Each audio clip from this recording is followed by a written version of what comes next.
Se você é amante de filmes slashers como Pânico, Halloween e O Massacre na Serra Elétrica, O Palhaço no Milharal pode ser uma leitura bem gostosinha pra você. Mas eu já adianto que eu gostei desse livro, mas eu não amei e odiei muitas partes dele. E aí, gente, eu sou o Chão e vocês estão no Imaginação. E hoje eu vou trazer a resenha sobre O Palhaço no Milharal, que é um slasher que divide muitas opiniões. Afinal, tem muita gente que gosta dele e muita gente que detestou esse livro. Então, já comenta aqui se você seria uma Final Girl ou um Final Boy de respeito, e se você sobreviveria a esse livro ou algum desses filmes que eu acabei de citar. E não esquece de curtir e de se inscrever no canal, porque isso me ajuda a crescer aqui no YouTube. Bom, no livro a gente acompanha a Queen Maybrook, que acabou de se mudar com seu pai para a pequena cidade de Kettle Springs, um lugar pacato, secado por um gigantesco milharal apodrecendo e onde nada acontece.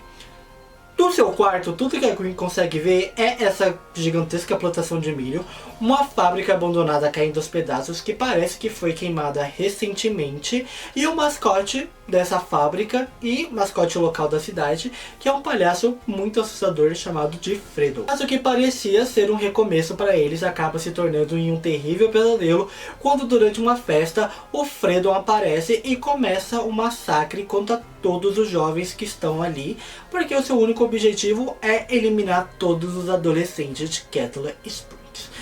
Eu tô passada, chocada. Meu Deus.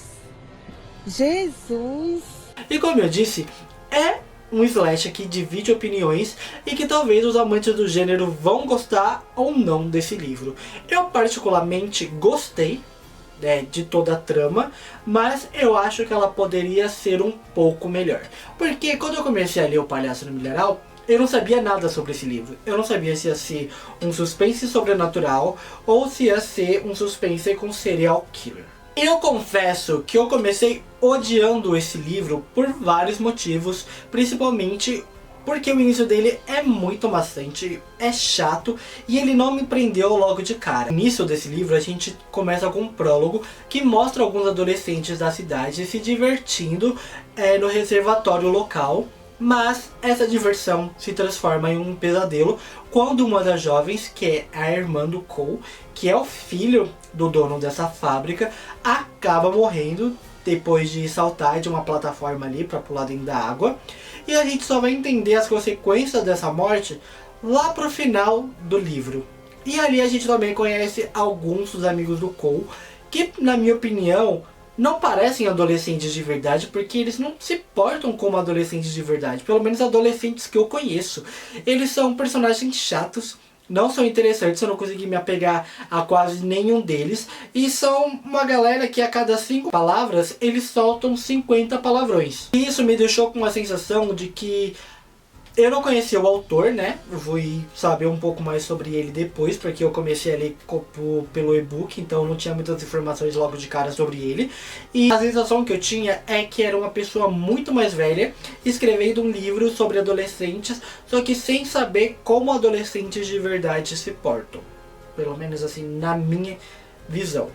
Após esse acidente, a gente tem um salto temporal de 1 ano, e aí finalmente a gente conhece a Queen e o seu pai, que aceitou ser o médico da cidade. Então eles se mudam da Filadélfia para Kettle Springs, fugindo da morte da mãe dela, fugindo desse trauma e desse luto que eles estão vivendo e buscando um novo recomeço. Só que me incomoda também, me incomodou na verdade, o fato que o autor, né, que é o Adam Cesare, fazer muito suspense sobre a morte da mãe da Queen, quando na verdade poderia ter sido explicado logo ali de cara, e isso teria ajudado o leitor a se compadecer muito mais com a personagem do que arrastar isso durante todo o livro e só revelar lá pra metade dele e ficar tipo meio que uma coisa jogada. Fica meio que um flashback, só que um flashback só tem sentido em um momento que não precisava. E aí, após a Queen chegar em Kettle Springs, ela vê essa fábrica, ela vê o milharal, ela vê o Fredo e ela conhece o Rush, que é o seu vizinho, e é um garoto que vai com ela pra escola no seu primeiro dia. E nesse primeiro dia ela já começa com o pé esquerdo, ela já é expulsa da sala de aula por causa de uma brincadeira boba que os amigos do Cole estão causando. E ela vai pra detenção e ela conhece toda essa galera. Então ali ela conhece o Cole, ela conhece a Kate, a Ronnie e o Tucker, e futuramente ela vai conhecer o Matt. E eles fazem parte desse grupo de adolescentes que gostam de fazer pegadinhas.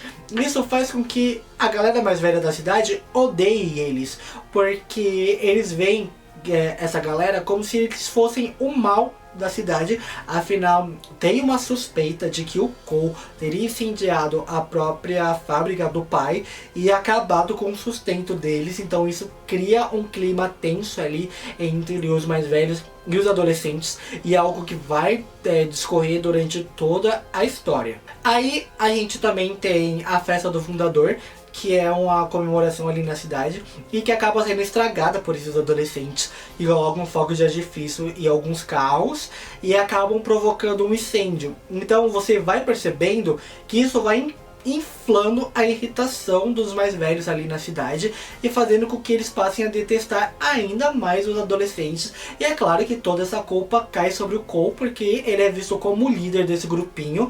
Então todo mundo começa a olhar ainda mais feio pra ele. Vai pra polícia! E assim, Kettle Springs é uma cidade que tá fadada ao fracasso, porque ela já não tem uma fonte de renda, ela já não tem mais nada que gere emprego ali, além de alguns comércios locais, mas é um comércio que é muito mais entre os próprios habitantes, então é um dinheiro que gira muito mais dentro da própria cidade, e um restaurante que inclusive é onde a Quinn e o seu pai conhecem o xerife Dunner, que é um cara mal-humorado e que odeia o Cole com todas as forças dele e que está disposto a acabar com qualquer tipo de alegria deles, né?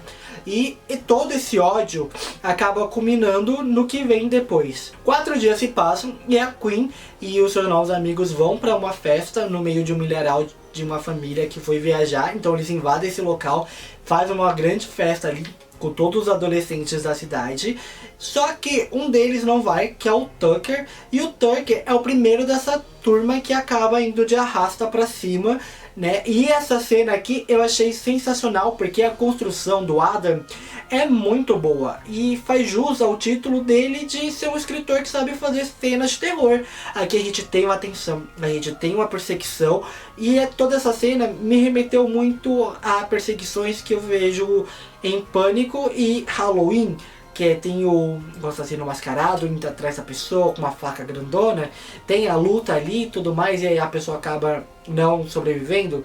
Me lembrou muito disso, e a gente percebe o quanto ele bebe da fonte de slashers clássicos, e eu achei isso fenomenal, porque são filmes que eu amo, né? E aí o Tucker, ele luta ali, ele não sobrevive, infelizmente, e é aqui que a gente percebe que o Fredon tá apenas começando a sua matança. Horas mais tarde, o Fredon surge ali no milharal e começa um verdadeiro massacre. Ele usa besta, ele usa faca, ele usa serra elétrica, ele usa foice, ele usa de tudo, até arma ele usa, e tem uma perseguição, tem adolescente correndo pra tudo quanto é lado, gente se escondendo no milharal, e aí a gente descobre que na verdade não é apenas um, mas vários Fredon que estão ali com o único objetivo de acabar com esses adolescentes, né? Então a Quinn e seus amigos, eles vão ter que realmente lutar para poder continuar vivos. Ela se transforma numa verdadeira Final Girl. Ela aprende a atirar com o Rush, né? Vou entregar pro meu público o que eles querem, porque eu sou uma gay entregueira. Eu sou entregueira, meu amor. Que, inclusive, pra mim, foi um personagem que tava ali muito...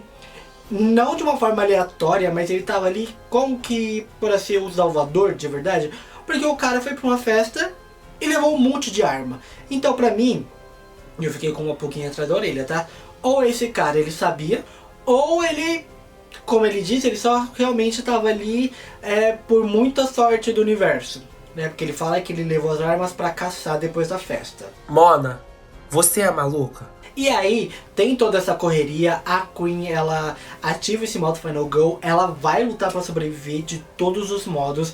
Aqui a gente tem uma construção de cenário, de tensão muito boa, porque essa coisa do milharal, essa coisa de ser afogado por pé de milho, você não conseguir enxergar nada na sua frente, você tá cercado por uma escuridão e só mato de todos os lados.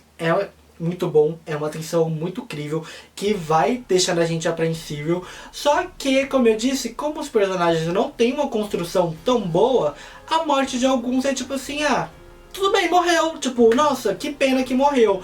Por exemplo, tem uma personagem ali que ela vai morrer por uma serra elétrica. E foi a única que eu comecei a me apegar, mas quando eu criei alguma afinidade com essa personagem, ela morreu.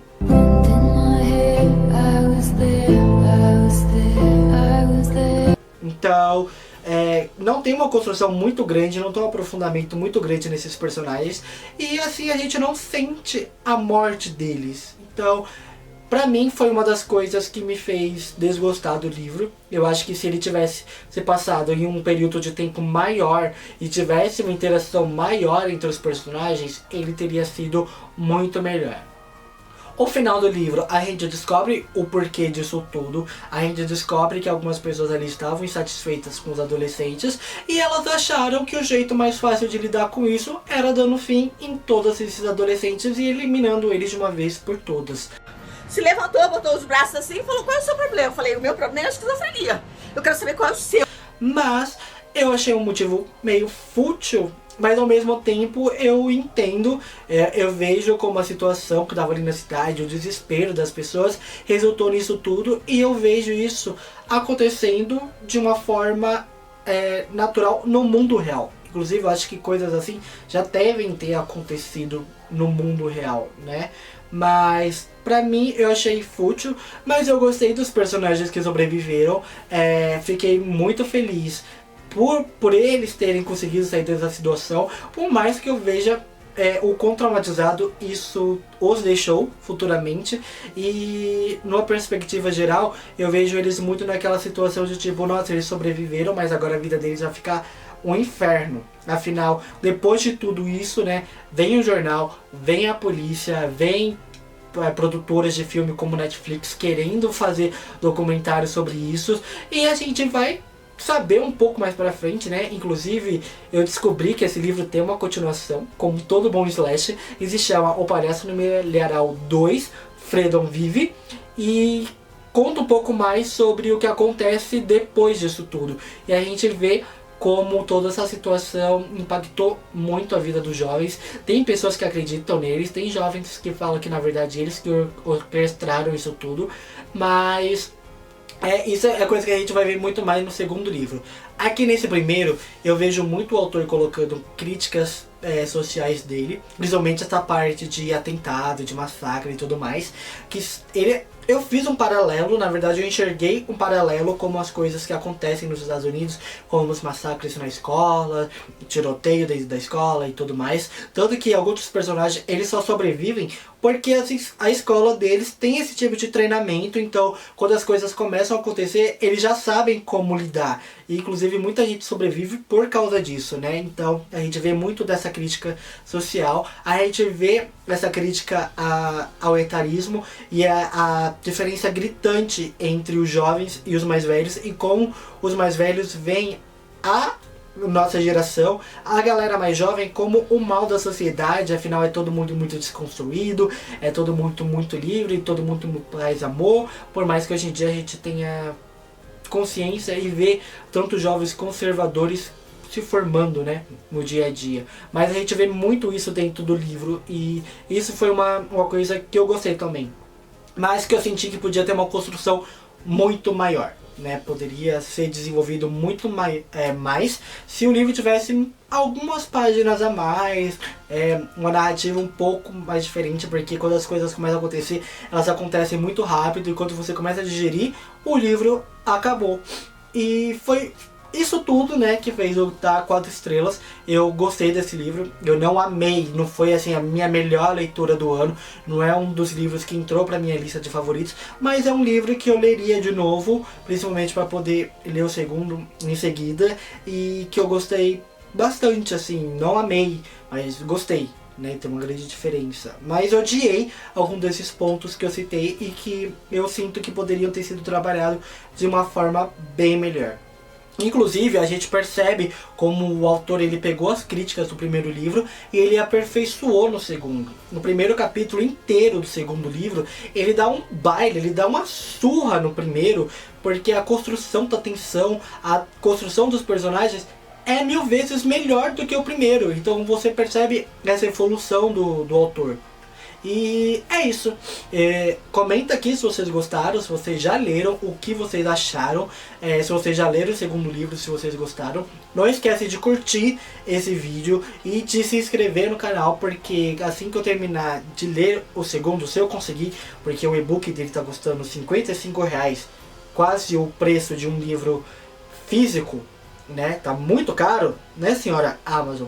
Eu venho aqui comentar um pouco mais com vocês. Então é isso. Eu gostei, mas eu não amei, e eu queria que fosse um pouco melhor. Inclusive eu tô esperando o filme sair nas bibliotecas digitais, né, para poder assistir, poder fazer um comparativo, porque eu já vi que teve algumas mudanças ali, principalmente o início do filme. Então é isso, eu vou nessa daqui e eu vejo vocês no próximo vídeo. Eu sou o Chão e eu fui nessa. Tchau!